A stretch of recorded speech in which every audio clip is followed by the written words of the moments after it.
Europe 1. 16h-18h, on marche sur la tête. Mickaël Dorian.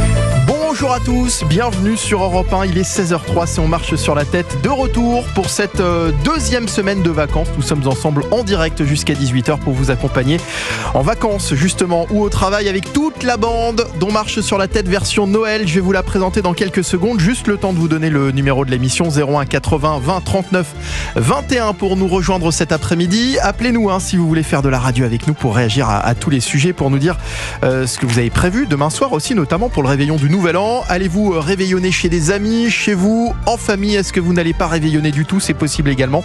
01 80 20 39 21. Il va remplacer Gauthier Lebret toute cette semaine et c'est un plaisir de l'accueillir dans l'équipe d'On marche sur la tête. Bonjour Jules Torres. Bonjour Mickaël, c'est un honneur de remplacer mon ami Gauthier Lebret. J'espère que tu vas réussir à t'intégrer. Pas sûr. Avec des camarades de jeu pareils. Vous n'êtes pas aidé, Jules Torres. Tous les chroniqueurs sont en vacances. Alors vous avez dit mon ami Gauthier Lebret. Vous savez que la semaine dernière, j'ai demandé justement à Gauthier pendant l'émission si vous serez à la hauteur. Vous savez ce qu'il m'a répondu? Il a répondu non. Non, alors il n'a pas répondu ça. Elle est méchante, Sarah Sam. Il m'a répondu que vous étiez un ami. Donc, en fait, il n'a pas réellement répondu à la question. Ils se sont coordonnés pour donner ce genre de réponse. Il n'y a pas besoin quand on est amis, vous savez. Bon, moi, il vous voit maintenant. Sachez que je n'ai aucun doute sur la question. Bienvenue Jules. Nathan Devers et Nathan Devers est également avec nous. Pourquoi je dis Devers? Mais vous pouvez ce que vous voulez. Devers ou Devers? Devers. Nathan Devers est également avec nous. Moi. Et vous remplacez Philippe Guibert. Mais vous êtes là aujourd'hui et demain. Oui. Comment allez-vous, Nathan? Très bien. En pleine forme? Très bien coiffé notamment. Nathan, ça veut dire que je l'ai vu ce matin. Il n'était pas coiffé comme ça ce matin. Je le vois comme ça, je me dis, mais en fait, il s'est levé du lit, il est venu comme ça. Et je lui dis, pour cet après-midi, fais un effort, coiffe-toi. Et en fait, c'est encore pire. C'est encore pire. Ouais. Vous avez dormi entre les deux? Oui, il y a peut-être un. Non, je travaille acharnement avec Je travaille acharnement. Il n'arrive même pas à le dire. Je n'arrive même pas. Bon, allez, une tisane pour Nathan Devers. Je travaille acharnement. Bienvenue aussi à Sarah Salman de retour pour cette deuxième semaine d'On marche sur la tête. Fidèle au poste. C'est bien quand on fait de la radio. Il y a des gens qui sont plus en turnover. Moi, je suis fidèle. Absolument. Vous avez passé un bon week-end? Excellent. Qu'est-ce que vous avez fait ce week-end, Sarah? Je sais même plus. On est quel jour? On est lundi, c'est pour ça que vous avez passé un bon week-end. Alors moi, j'étais pas là, donc vous me dites j'étais là en me regardant. Vous étiez là. Ah d'accord, vous avez fait un week-end studio alors. Oui. Très bien. Vous ne regardez pas beaucoup. Écoutez, j'étais en week-end, j'en ai profité pour une fois que j'ai un week-end. Bienvenue. C'était bien le week-end. Également à Vincent Roy. J'ai passé un très bon week-end. Je vous remercie, Nathan.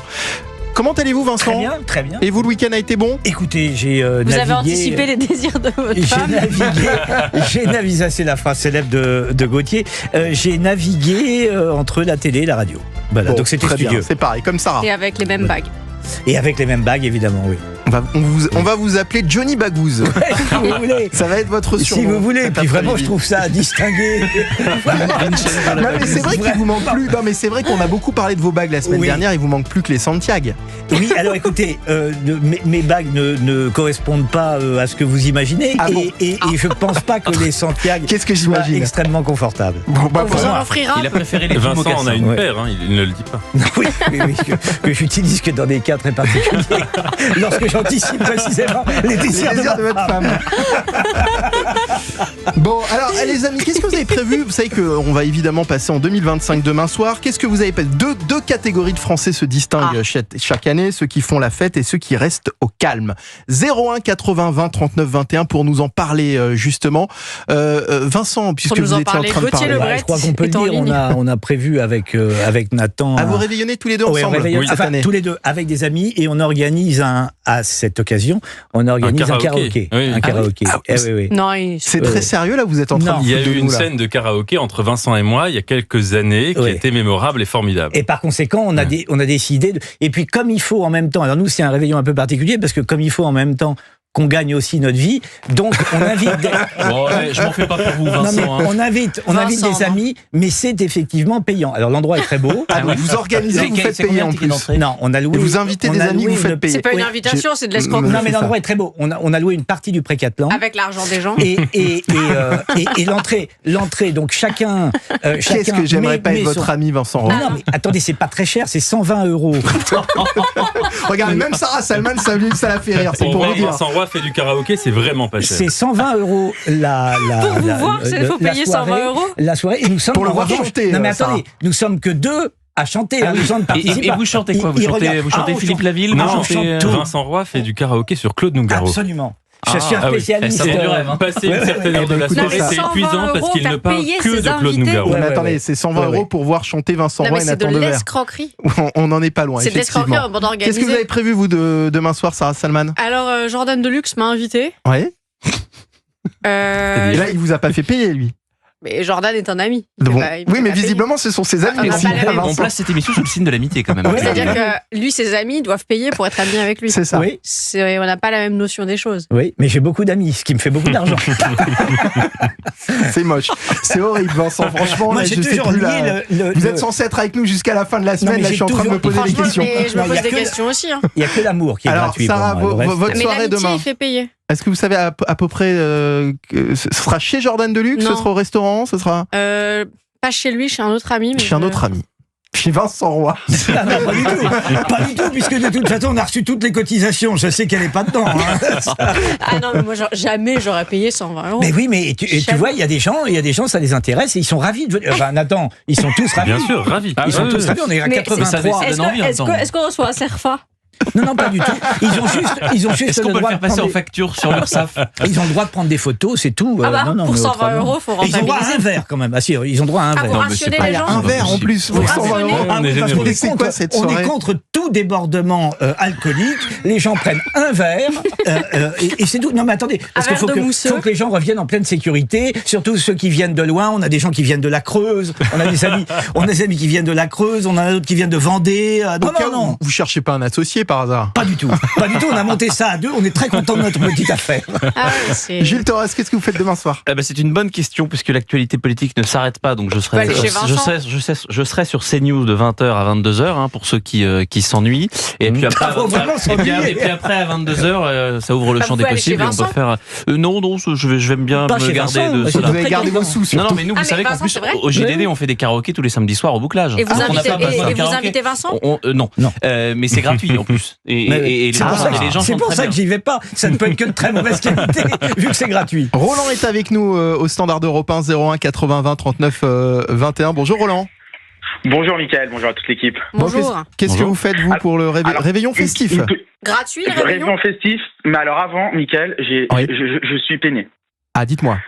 J'ai appris que Gauthier Lebray n'est pas là. Ah non, pas cette semaine, il est remplacé par son ami Jules Torres. Ah là là, Jules Torres, il est incroyable. Non, mais il est incroyable, Jules Torres en plus. C'est gentil. Mais Gauthier Lebray, je suis déçu. Non, je suis déçu. Bon, vous allez nous écouter quand même, Roland. Bah oui, avec grand plaisir. Voilà. En plus, franchement, Mickaël, vous êtes exceptionnel à vous remplacer, mais merveilleusement bien Cyril Hanouna. C'est gentil, vraiment. Merci beaucoup, Roland. Franchement, je vous écoute moins assidûment que d'habitude parce qu'avec les fêtes et tout, mais j'écoute et franchement, vous avez un bon ton et c'est plaisant à entendre. C'est gentil. Vous pouvez dire aussi que je ne vous ai pas payé depuis le début de cette émission. Méfiez-vous quand même parce que Vincent Roy va vous faire payer de vos deniers personnels des euros. Ouais, mais je me méfie beaucoup. Vous avez beaucoup d'acuité chez Roland. Bon, alors, c'est quoi votre programme à vous, Roland? Moi, je suis à la montagne. Oh, la chance. Donc, sympa. Ouais, on est à Bourg-Saint-Maurice, à la station des Arcs. Parce que vous habitez Saint-Étienne, donc vous n'êtes pas très loin de la montagne. Non, on est à 3 heures en voiture. Bon, et alors vous allez fêter le nouvel an à Bourg-Saint-Maurice? Ouais, exactement. Et c'est quoi le programme? Avec des amis. Ah bah là, franchement, repas de fête. Encore incroyable. C'est quoi un repas de fête? Un repas de fête. Alors déjà, j'avais cuisiné pour le 24, mais cette fois-ci, c'est pas moi qui cuisine. Donc cette fois-ci, je suis reçu. Donc repas de fête. Non, mais on va être sur tout ce qui va être fruits de mer, toast, et on va faire en plat. On va faire une fondue. Ah génial. Génial. Sympa. Ouais, on va faire une grosse fondue et on va mettre de la musique. On va s'amuser et tout. Mais je suis désolé les gars, mais là le réveillon, Vincent Roy qui va faire un karaoké, c'est pas ouf. Mais c'est pas ouf, c'est cher. Alors c'est ça, parce qu'il y a des gens qui aiment bien le karaoké quand même, Roland. Mais vous ne faites pas payer vos amis. Ah non, mais moi je fais un karaoké. Non mais jamais de la vie, 120 €, mais c'est pas possible. Merci. Non mais 120 €. Mais Mickaël, demain vous nous avez prévu quelque chose parce que j'entends qu'il y a une fondue, un karaoké. Est-ce que demain dans l'émission on aura quelque chose? Absolument rien. Nous on n'a pas de budget, vous savez. Donc, non mais sur vos deniers personnels. Ah, sur mes deniers personnels. Non mais en plus on a eu mine de rien, on a eu une année très très difficile. Franchement, on a eu une année compliquée. Sur quel plan? Ça va faire du bien. Sur plein de choses. Sur plan sociétal, sur tout ce qu'on entend. Vous avez raison. Tout ce qu'on entend, donc ça va faire du bien un petit peu de se retrouver entre amis, de bien manger, de bien boire et avec modération surtout, c'est important. Alors ce sera, juste une question Roland, ce sera chez vous, ce sera chez des amis ou ce sera dans un bar il était invité. Non, ce sera chez des amis. Chez des amis. Chez des amis en tous les cas, c'est pas trop, vous n'avez pas fêté ça à l'extérieur? Non, on va pas fêter ça à l'extérieur. Je pense qu'il y avait aussi une envie un petit peu avec une envie de se retrouver dans un petit lieu, dans un lieu intimiste, tranquillement. Mais c'est beaucoup ce qu'on entend aussi. Hein. C'est intéressant parce qu'effectivement, quand on pose la question, les gens fêtent beaucoup le réveillon du Nouvel An chez des amis ou à la maison. Ils évitent de sortir. À ce propos que j'ai vu une chose très étonnante. Oui, le soir de Noël, il s'avère que je travaillais jusqu'à tard, 21h pour le réveillon de Noël. Et oui, c'est une chose que vous ne connaissez pas. Rentrant chez moi, donc dans le cœur de Paris, j'ai vu des restaurants vraiment pleins. Et j'étais étonné. Il y a beaucoup de gens qui ont fait, enfin je l'ai constaté, qui ont fêté le réveillon du 25 de Noël au restaurant. Oui, j'imagine qu'il va y en avoir beaucoup plus encore que... Oui, il faut sortir. Quoi qu'il en soit, ce 31 décembre va se faire sous haute sécurité, puisque demain, 100 000 policiers et gendarmes seront mobilisés dans toute la France, dont 10 000 à Paris. Ce serait 10% de plus qu'en 2023. La préfecture précise également que la vente à emporter d'alcool et sa consommation sur la voie publique seront interdites dans un périmètre élargi autour de l'avenue des Champs-Élysées. Encore évidemment des craintes de débordement pour cette soirée de la Saint-Sylvestre. Roland, on va rejoindre Rudy Mana. Alors, est-ce qu'il est avec nous, Rudy ? Oui. Rudy est avec nous. Bonjour Rudy, merci d'être en direct avec nous sur Europe 1 cet après-midi du syndicat de police Alliance. Plus 10%, c'est ça en ce qui concerne la mobilisation de police et de gendarmes pour ce réveillon de la Saint-Sylvestre demain soir ? Oui, c'est ça. Bon, chaque année, on rajoute 10%. J'ai l'impression que dans 2-3 ans, on va être à 140% de présents, plus que ce que l'on est, tellement on met des policiers et des gendarmes sur la voie publique. Mais c'est exactement ça, Rudy. J'ai l'impression que chaque année, qu'on soit sur les chaînes info ou à la radio sur Europe 1, on dit que chaque année, la mobilisation de police et de gendarmes augmente. Il y a une vraie inquiétude sur ces soirées qui, de plus en plus, donnent lieu à des débordements. Que ce soit lié à l'alcool ou autre d'ailleurs. Rudy, dans quel état d'esprit est-ce que vous êtes, vous, justement, à la veille de ces festivités ? Si on peut appeler ça des festivités en vrai, parce que franchement ça, et c'est ce que je disais, c'est ce qu'on disait avec Roland il y a quelques secondes, c'est-à-dire on n'a pas tellement envie de fêter ça à l'extérieur. Finalement maintenant ça se passe chez les amis, à la maison. Pour ceux qui ont des amis. Pour ceux qui ont des amis, merci Sarah. Non mais franchement Rudy, il y a de vraies questions là-dessus.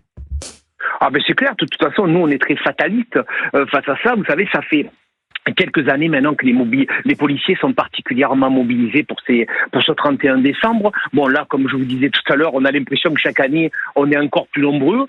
Ça veut dire que ce sont des policiers, il faut bien le savoir aussi, qui ne passeront pas les fêtes en famille, hein, bien évidemment, puisque vous êtes jusqu'à 80 à 90% de présents. 10 000 policiers à Paris, je ne sais pas si vous imaginez ce que c'est. 10 000 policiers à Paris, c'est absolument incroyable. Hein. 10 000 policiers, c'est juste gigantesque. C'est un service gigantesque pour que 3 personnes, alors j'exagère un petit peu bien évidemment, 3 personnes débouchent le champagne sur les Champs-Élysées. Alors après on va avoir affaire à des groupes qui vont venir, comme ça se passe à Strasbourg depuis 2 jours déjà, parce que là pour cette année à Strasbourg ils ont commencé un peu avant, ils commencent à jeter des mortiers d'artifice sur la tête des policiers 2 jours avant le 31 décembre. On va avoir des véhicules brûlés, on va avoir des poubelles brûlées, on va avoir peut-être des magasins dégradés et toutes ces précautions qui sont prises par le ministère de l'Intérieur, elles sont dues aussi aux émeutes qu'on a connues en 2023. Oui. On se rend compte aujourd'hui que des groupes d'individus sont en capacité de se rassembler, de frapper dans un magasin, de voler tout le magasin, de le piller entièrement, et ensuite ils se dispersent les uns avec les autres. Tout ça se fait avec des réseaux sociaux, avec des groupes qui créent sur les réseaux sociaux, et ils sont particulièrement rapides. C'est très compliqué d'intervenir très rapidement pour les interpeller. Donc aujourd'hui, on se retrouve devant ce dilemme-là, avec des gens qui sont là normalement pour faire la fête, parce qu'après tout, le 31 décembre, on est plutôt là pour faire la fête, pour passer à la nouvelle année. Et malheureusement, les policiers, on a affaire à des individus qui sont pas là pour ça. La vérité, Rudy, c'est que actuellement sur les Champs-Élysées ou dans ces lieux dits festifs, le 31 décembre, il y a de moins en moins de personnes qui sont vraiment là pour faire la fête, et il y a de plus en plus de personnes qui sont là pour en découdre. La vérité, c'est ça, parce que ça inquiète de plus en plus les familles qui réfléchissent forcément à 2 fois avant de sortir le 31. Roland, vous nous disiez que vous alliez fêter ça chez des amis. Est-ce que vous avez réfléchi justement avant de sortir? Est-ce que vous alliez peut-être fêter ça à l'extérieur, ou est-ce que ça vous inquiète justement, vous? Avant, quand j'étais plus jeune, on prenait plaisir un petit peu à aller à l'extérieur puisqu'on se disait que ça serait bien un endroit festif. Mais moi, je suis totalement d'accord avec ce qui vient d'être dit. On se pose, c'est même plus qu'on se pose la question, Mickaël. On se dit non, ça y est, on va chez des amis, on le fait chez soi. À Bourg-Saint-Maurice, vous êtes tranquille là cette année. Non, mais alors oui, à Bourg-Saint-Maurice, je vais être très tranquille. Ça c'est sûr et certain. Et moi, je pense à d'autres personnes qui n'ont pas forcément les moyens d'aller à la montagne, qui n'ont pas forcément les moyens de faire tout ça et qui se disent, écoutez, on aimerait bien un petit peu, ils se font une cagnotte, on aimerait bien se faire un petit resto en région parisienne ou je ne sais où, mais qui se disent non, si on sort, qu'on va se faire agresser, on va se faire cramer notre bagnole ou tout ça, ils disent non, c'est bon, complètement on préfère faire un truc chez nous et c'est complètement ça. Quoi. Et alors tranquille à Bourg-Saint-Maurice, mais il y a quand même 100 000 policiers qui sont mobilisés dans toute la France, hein, Rudy. Oui, on est 140 000, il y a plus grande marge maintenant, puisque sur 140 000, il y en a 100 000 mobilisés, imaginez donc, parce qu'effectivement, c'est pas qu'à Paris. On a plein de petites villes en région parisienne, en région marseillaise, en région lyonnaise, où ça va dégénérer, on va avoir des voitures brûlées. Strasbourg, bien évidemment, parce que Strasbourg, c'est un petit peu le cadeau depuis 15 ans. À Strasbourg, c'est la ville pour cramer le 31 décembre. Il y a eu 14 interpellations à Strasbourg. C'est pas que le 31 décembre, visiblement. Strasbourg, ça fait 3 jours qu'il y a des violences. Il y a eu 14 interpellations. Et je ne vois dans aucun média des commentaires, à part sur Europe 1 et CNews, on n'en a pas parlé ailleurs, donc c'est vrai que ça pose question. Très peu, vous avez raison, et heureusement que les policiers ont procédé à ces interpellations, mais pour résumer la situation, en fait, tous les gens normalement constitués qui sont là pour s'amuser, qui sont là pour passer dans une année 2025 plutôt joyeuse, ils sortent plus, ils vont plus au resto, ils vont plus au cinéma, ils vont plus dans les rues, parce qu'ils n'ont pas envie de prendre un fumigène sur la tronche, ils n'ont pas envie d'avoir le véhicule cramé, alors qu'est-ce qu'ils font? Ils se réunissent en famille, chez eux, et effectivement, il y a de moins en moins de monde qui sont dans les rues, sauf que ceux qui restent dans les rues, ils sont là pour cramer, et donc les policiers, ils sont aussi là dans les rues, les gendarmes bien sûr, pour essayer d'éviter qu'il y ait trop de véhicules cramés, parce qu'on est content le lendemain de donner les statistiques où on dit cette année on a eu 700, 100 de moins que l'année dernière, on a été bon. Non, on n'a pas été bon, on a quand même 700 véhicules qu'on cramé. Et Rudy, Sarah a raison, effectivement, elle disait qu'il y avait un couvre-feu qui avait été mis en place, notamment à Strasbourg et dans plusieurs communes du Bas-Rhin. Oui, mais Sarah, elle le sait aussi bien que moi. Vous savez qu'un couvre-feu, c'est une contravention et qu'ils en ont rien à cirer. Si vous interpellez un gamin de moins de 16 ans qui est en dehors de 22 heures, qui est en dehors de chez lui, parce que déjà, vous allez galérer pour rejoindre les parents, parce qu'en fait, les parents, souvent, ils s'en foutent. Ils viennent pas le chercher, vous le gardez toute la nuit au commissariat. Et puis, secondo, vous allez mettre une amende à 38 € qu'il ne payera jamais, parce que de toute façon, il est insolvable. Donc, en fait, le couvre-feu, c'est bien de le dire. Mais en fait, ça sert pas à grand chose. Comme quand on interdit la vente d'alcool. Non, mais ça sert à rien. En réalité, ceux qui vont respecter le couvre-feu, ce sont les honnêtes citoyens qui respectent les règles. Donc, et le couvre-feu, il va desservir finalement les restaurateurs qui certainement vont être victimes de la peur que ça va provoquer chez les personnes. Et Rudy Mana a raison aussi sur l'amende. Évidemment que ceux qui auront l'amende ne vont pas la payer. Mais ceux qui, on va dire, un honnête citoyen qui ne respecte pas et qui prend l'amende, lui, il va la payer.